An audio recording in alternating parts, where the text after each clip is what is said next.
గురువైన విశ్వామిత్రుడంతటి వాడు రాముడు చెప్పినటువంటి ఈ మాటలకి, ఆయన యొక్క ధర్మానుష్ఠానానికి పరవశించిపోయాడు. ఇది అద్భుతం. రెండవ ఘట్టం ఎక్కడ జరిగిందంటే, రాముడు అసలు ఆనందంతో మైకంతో తెలివి తప్పిపోయి ధర్మాన్ని విడిచిపెట్టేయడానికి కావలసినంత పెద్ద సంభారం ఎక్కడ ఉండారో తెలుసా? అందుకే బాలకాండ చిట్ట చివరిలోకి తీసుకొచ్చారు మహర్షి. ముందంతా విశ్వామిత్రుడు వెంట తిప్పుకున్నాడు. విశ్వామిత్రుడు వెంట తిప్పుకున్నది నిజానికి స్నాతకం. గురువుగారు శిష్యుడికి బోధ చేయడం, ఎన్నో విషయాలు నేర్పాడు. ఇన్ని విషయాలు నేర్పి నీకు పెళ్లి చేస్తున్నాను రామా అని ఎక్కడా చెప్పలేదు. ఎందుకు చెప్పలేదో విశ్వామిత్రుడికి తెలుసు, ఎందుకు చెప్పడో రాముడికి తెలుసు. ఆ విశ్వామిత్రుడు రామలక్ష్మణుల్ని తీసుకుని వెళ్ళాడు జనక మహారాజు గారి సభకి. వెళ్ళినప్పుడు, ఏమయ్యా మీరు ఈ శివధనస్సు విరిస్తే మీకు మంచి పిల్లనిస్తారయ్యా, సీతమ్మ ఇంత అందంగా ఉంటుంది అని ఆయన ఏం చెప్పలేదు. సీతమ్మ అంత అందంగా ఉంటుంది, సీతమ్మ కోసం చాలామంది ప్రయత్నిస్తున్నారన్న విషయం రాముడికి తెలియదనుకుంటే పొరపాటు. ఎందుకు పొరపాటు అంటే, ఈ మాట దాపరికం కాదు, జనకుడే చెప్పాడు సభలో. పైగా ఇక్కడే ఒక తమాషా జరిగింది సీతా కళ్యాణంలో. తీరా వెళ్ళిన తరువాత ఆయన కూర్చున్నాడు విశ్వామిత్రుడు, రామలక్ష్మణులు పక్కన నించున్నారు. శిష్యులు కదూ, చేతులు కట్టుకుని నించున్నారు. వాళ్ళిద్దరు ఏమీ మాట్లాడరు. గురువుగారు మాట్లాడతారు, శిష్యులు వింటారు. అకస్మాత్తుగా జనకుణ్ణి పిలిచి ఈయనన్నాడు, ఏదో కుశల ప్రశ్న అర్ఘ్యపాద్యాదులు ఇచ్చారు, విశ్వామిత్రుడిని పూజించాడు, యజ్ఞం బాగా జరుగుతోంది, మీరు వచ్చారన్నాడు. ఇన్ని అయిన తర్వాత అన్నాడు, ఏతద్దర్శయ భద్రంతే కృతకామౌ నృపాత్మజౌ దర్శనాదస్య ధనుషో యథేష్టం ప్రతియాస్యత అన్నాడు. నీ దగ్గర శివధనస్సు ఉంది కదూ, ఒకసారి పట్రా. పిల్లలు కదూ, క్షత్రియులు, వాళ్ళకి సరదా ధనస్సులు చూడడం అంటే. ఓసారి చూసి యథేష్టం ప్రతియాస్యత, చూసి వెళ్ళిపోతారు, తీసుకురా అన్నాడు. శివధనస్సు తీసుకురావయా చూస్తారంటే, ఆయన శివధనస్సు తీసుకురావడం మానేసి శివధనస్సు వెనక ఉన్న కథ మొదలెట్టాడు. కథ మొదలెట్టి, అబ్బో మా వంశంలో ఎవరో పూర్వీకులు ఉన్నారు, వాళ్ళ దగ్గర పరమశివుడు ఒకానొకప్పుడు తీసుకొచ్చి ఈ శివధనస్సుని న్యాసంగా ఉంచాడు, ఆయనకి తెలియదు ఏ కథకి ఎప్పుడు ఇది పనికి రావాలో, అందుకు పెట్టాడు. అందుకని శివుడు ఉంచాడు ధనస్సు. అదే సామాన్యమైన ధనస్సు కాదు. కొన్ని వేల మంది మంజూషని లాక్కొస్తారు, ఎంత బరువైనదైనా చక్రాల పెట్టిలో ఉంటే తోస్తారు. కొన్ని వేల మంది శివధనస్సు ఉన్న మంజూషని తాళ్ళు పట్టి లాగి తీసుకురావాలి, అంత బరువు, అంత పెద్దది.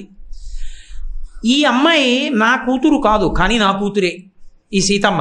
ఎలా అంటావా? అథమే కృషత క్షేత్రం లాంగలా దుద్దితామయ క్షేత్రం శోధయతా లబ్ధా నామ్నా సీతేతి విశ్రుత అన్నాడు. నేను ఒకప్పుడు యజ్ఞం చేద్దామని భూమిని దున్నుతున్నాను. ఏదో నాగేటి చాలుకి పెట్టి తగిలింది కాదు, అది పద్మావతీదేవిది. ఆమె నాగలి యొక్క చివరి భాగానికి తగిలి పైకి లేచింది భూమిలోంచి. ఉద్ధిత, పైకి లేచి నిలబడింది. నిలబడి సీతానాంనేతి విశ్రుత, నా పేరు సీత అంది. ఇప్పుడు ఆవిడికి జనకుడు పెట్టలేదు పేరు, జనకుడు ఆవిడ్ని ముట్టుకోలేదు. చూశాడు, ఈమె నాకు ధర్మంలో ఏమవుతుంది అని. రామాయణం అంతా ధర్మం. ఈ పిల్ల పసిపిల్ల కాదు, పెరిగి ఒక్కసారి భూమిలోంచి పైకి లేచింది, నా పేరు సీత. ఇప్పుడు ఈ పిల్ల నాకేమవుతుంది? ఏ ధర్మంలో నేను ఈమెను ముట్టుకోవచ్చు అని ఆగిపోయాడు. జనకుడు మనసులో ఉన్న ప్రశ్నని పరమేశ్వరుడు అర్థం చేసుకున్నాడు. అశరీరవాణి పలికి అంతరిక్షీచమాగుప్త ప్రతిమా మనుషీకిలా, బాలకాండలో చెప్పాలి, అయోధ్యకాండలో చెప్పారు ఈ రహస్యాన్ని. అనసూయమ్మతో చెప్పింది సీతమ్మ. అంతరిక్షీచమాగుప్త ప్రతిమా మనుషీకిలా ఏవమేతన్నరపతే ధర్మేణ తనయాతవ. అంతరిక్షంలోంచి వాక్కు వినపడింది, ఈమె ధర్మం చేత నీకే కూతురవుతుంది, ఎందుకంటే నీకు కూతురుగా ఉండాలని ఈమె వచ్చింది. ఆమె నరుడిలా రాముడిలా పుట్టినది కాదు, ఆమె నరకాంత కాదు, మనుష్యులకు పుట్టల. కాబట్టి తనంత తాను లేచి సీత అని పేరు పెట్టుకుంటే నేను పెంచుకున్నాను, ఈమె నా కూతురే, నాకు పరమ సంతోషం. ఈమెను ఎవరికిచ్చి పెళ్లి చెయ్యాలి? నాకు అనుమానం వచ్చింది, ఈమె నరకాంత కాదు, అందుకుని వీర్యశుల్క అన్నాను. వీర్యశుల్క అంటే ఎవడు పరాక్రమాన్ని ప్రకటిస్తాడో వాడికి ఇస్తాను. ఎలా ప్రకటించడం? శివధనస్సుని ఎవరు ఎక్కువ పెడితే వాళ్ళకి ఇస్తానన్నాను. కాబట్టి ఇప్పుడు ఈ శివధనస్సుని చూపించమని అడుగుతున్నావు విశ్వామిత్ర మహర్షి, చూపిస్తాను. కానీ ఈ శివధనస్సుని చూపించిన తరువాత ఒకవేళ రాముడు ఎక్కువ పెట్టాడనుకో, పిల్లనిచ్చేస్తాను. ఆ పిల్ల గురించి నరులు కాదు, ఎంతమందో భూమండలంలో ఉన్న రాజులందరూ వచ్చారు. ఎవరూ శివధనస్సును ఎక్కుపెట్టలా. ఓడిపోయిన వాళ్ళందరూ బయటికి వెళ్ళో సంఘం పెట్టుకున్నారు. ఆయన శివధనస్సును ఎక్కుపెట్టమంటాడు, ఎక్కుపెట్టిన వాళ్ళు లేడు. మరి ఆ పిల్లని ఎవరికి ఇస్తాడు? అంత అందమైన పిల్ల, అయోనిజ.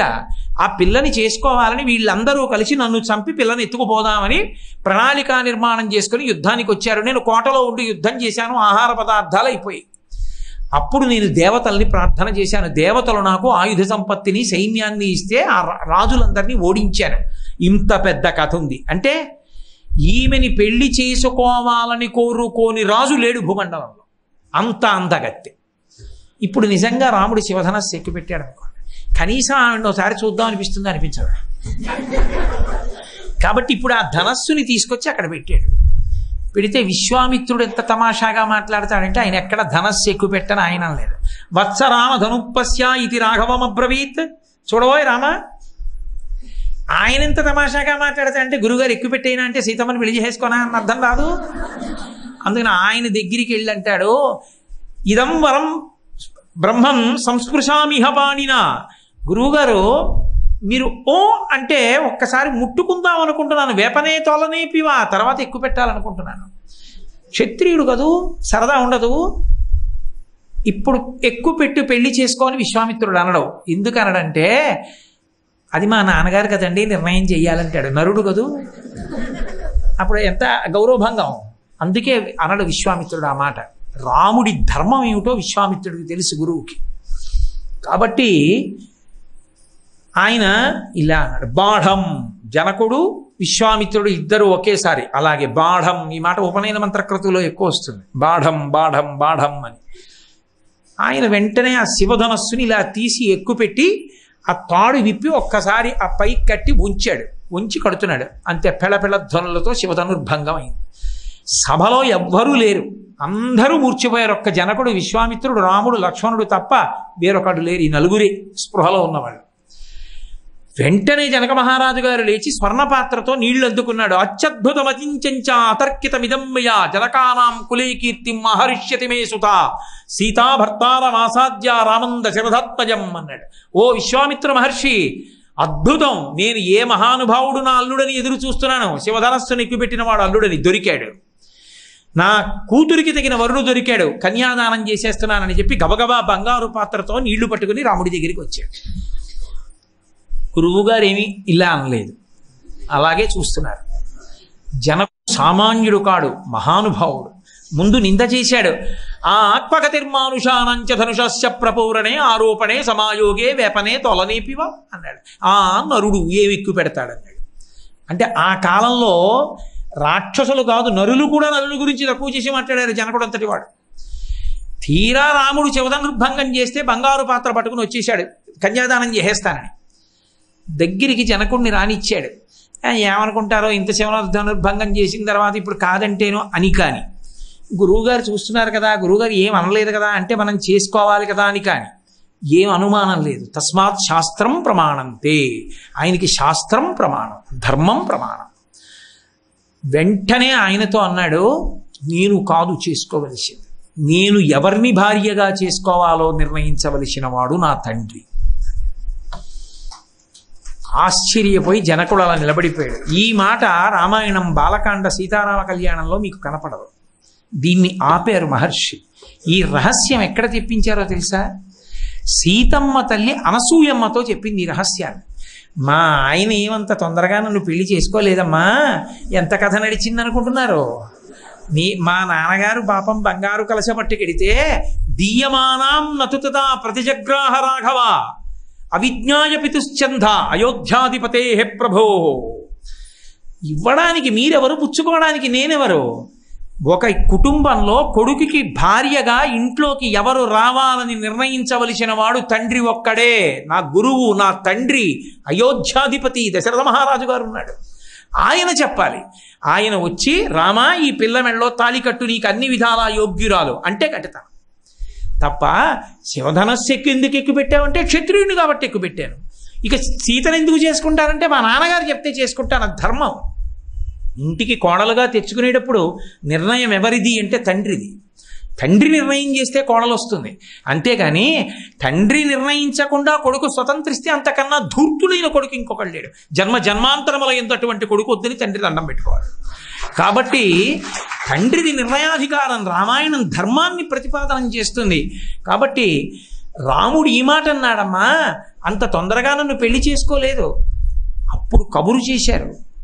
ఎంత ధర్మం నడిచింది కళ్యాణం అంటే. అందుకే సీతారామ కళ్యాణం అంటే ధర్మం.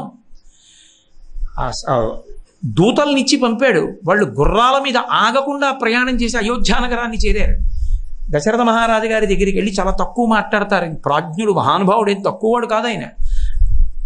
దశరథుడితో చాలా తక్కువ మాటలలో చెప్పారు. రాముడు విశ్వామిత్రుడితో వచ్చాడు, శివధనుర్భంగం చేశాడు, సీతమ్మనిచ్చి చెయ్యాలనుకుంటున్నారు, మీ అంగీకారంతో చెయ్యాలి కాబట్టి మిమ్మల్ని సభకి ఆహ్వానించాడు, మీరు వచ్చి నిర్ణయం చేస్తే జరుగుతుంది, కాబట్టి మీరు రావలసింది అని చెప్పారు.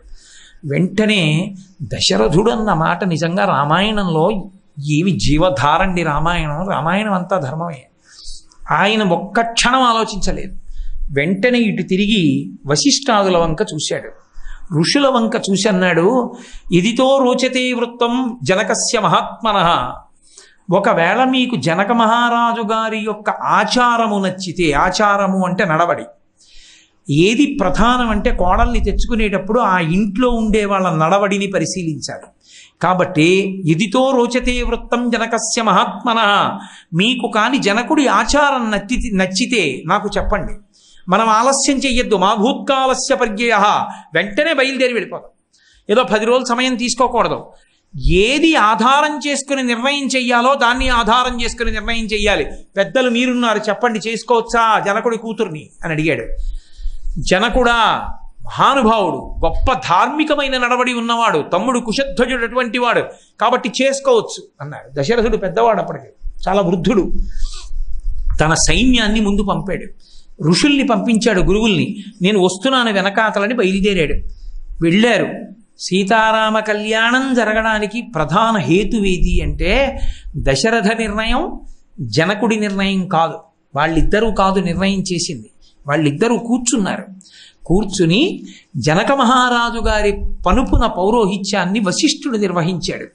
గౌతమ మహర్షి కుమారుడైనటువంటి శతానందుడు జనక మహారాజు గారికి పౌరోహిత్యం చేశాడు. పౌరోహిత్యం చేయడం, ఒక వివాహం నిర్ణయం చేయడం అంటే, నా వంశం గురించి నేను చెప్పాను అనుకోండి, నేను ఉన్నవి లేనివి కల్పించి చెప్పచ్చు. పెద్దలు నిర్ణయించినారుగానా అంటే దాపరికం లేకుండా మాట్లాడాలి.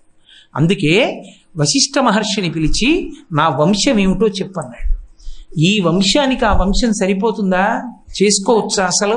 మహానుభావుడు వశిష్ఠ మహర్షి చెప్పడం మొదలుపెట్టాడు. ఈ రామచంద్రమూర్తి, ఈ లక్ష్మణస్వామి, ఈ దశరథ మహారాజు, వీళ్ళ వంశం ఎంత గొప్పదో తెలుసా జనక మహారాజా? ఎక్కడో అవ్యక్త ప్రారంభంలో, అవ్యక్తము అంటే ఈ సృష్టి ఏర్పడలేదు, పంచభూతాలు లేవు అప్పటికి. అవ్యక్తము నుండి ఏర్పడినటువంటి వాడు బ్రహ్మ. ఆ బ్రహ్మ నుండి వచ్చినవాడు మరీచి. మరీచి యొక్క కుమారుడు కశ్యపుడు. కశ్యపుని యొక్క కుమారుడు సూర్యుడు. సూర్యుని యొక్క కుమారుడు మనువు. మనువు యొక్క కుమారుడు ఇక్ష్వాకువు. ఇక్ష్వాకువు యొక్క కుమారుడు కుక్షి. కుక్షి కుమారుడు వికుక్షి.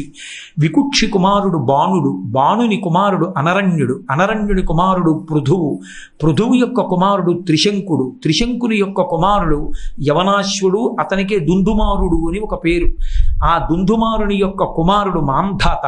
మాంధాత యొక్క కుమారుడు సుసంధి. సుసంధి కొడుకు ధ్రువసంధి, ప్రసేనజిత్. వాళ్ళ యొక్క కుమారుడు అసితుడు. అసితుని భరతుడు. భరతుని కుమారుడు అసితుడు. అసితుని కుమారుడు సగరుడు. సగరుని కుమారుడు అసమంజసుడు. అసమంజసుని కుమారుడు అంశుమంతుడు. అంశుమంతుని కొడుకు దిలీపుడు. దిలీపుని కొడుకు భగీరథుడు. భగీరథుని కొడుకు కకుత్సు. కాకుత్సుని యొక్క కుమారుడు రఘువు. రఘువు యొక్క కుమారుడు ప్రవృద్ధుడు. దాపరికం లేదు. రామా, ఓ జనక మహారాజా, ఆ ప్రవృద్ధుడు ఒకానొక సమయంలో నా మీదే కోపం వచ్చి నన్ను శపించడానికి చేతిలోకి నీళ్లు తీసుకున్నాడు. అతని భార్య వారించింది. గురువు, కులగురువు అయిన వశిష్ఠుణ్ణి శపిస్తావా, వంశం నశించిపోతుందండి. ఆ చేతిలో తీసుకున్న నీళ్లు ఏం చెయ్యాలో తెలియక తన పాదముల మీదే పోసుకున్నాడు. ఆ పాదాలు కాలి బొబ్బలెక్కాయి. అందుకని కల్మషపాదుడు అని పేరు. ఆ రఘువు యొక్క కుమారుడు ప్రవృద్ధుడు. ప్రవృద్ధుని కుమారుడు శంఖనుడు. శంఖనుడి కుమారుడు సుదర్శనుడు. సుదర్శనుని కుమారుడు అగ్నివర్ణుని యొక్క కుమారుడు శీఘ్రగుని కుమారుడు మరువు యొక్క కుమారుడు ప్రశుశ్రుకుని కుమారుడు అంబరీషుని యొక్క కుమారుడు నహుషుని యొక్క కుమారుడు యయాతి కొడుకు నాభాగుని యొక్క కుమారుడు అజమహారాజు గారి కొడుకు దశరథ మహారాజు కొడుకు రామలక్ష్మణ భరత శత్రుఘ్నులు. అందులో పెద్దవాడు రామచంద్రమూర్తి, పరమ ధర్మానుష్ఠాన తత్పరుడు. అంత గొప్ప వంశం, ఆనాటి నుండి వచ్చిన వంశం. అందులో ఇక్ష్వాకు వంశం అని ప్రారంభంలో పేరు, తర్వాత రఘువు పుట్టిన కాలం చేత రఘువంశం. ఈనాడు వీళ్ళు పెళ్లి కొడుకులు. కాబట్టి జనక మహారాజా, ఇది వీళ్ళ వంశం. అటువంటి వంశంలో పుట్టినటువంటి రామలక్ష్మణులకు నీ బిడ్డల్నిచ్చి వివాహం చేయి, సీతని ఊర్మిళని అన్నాడు.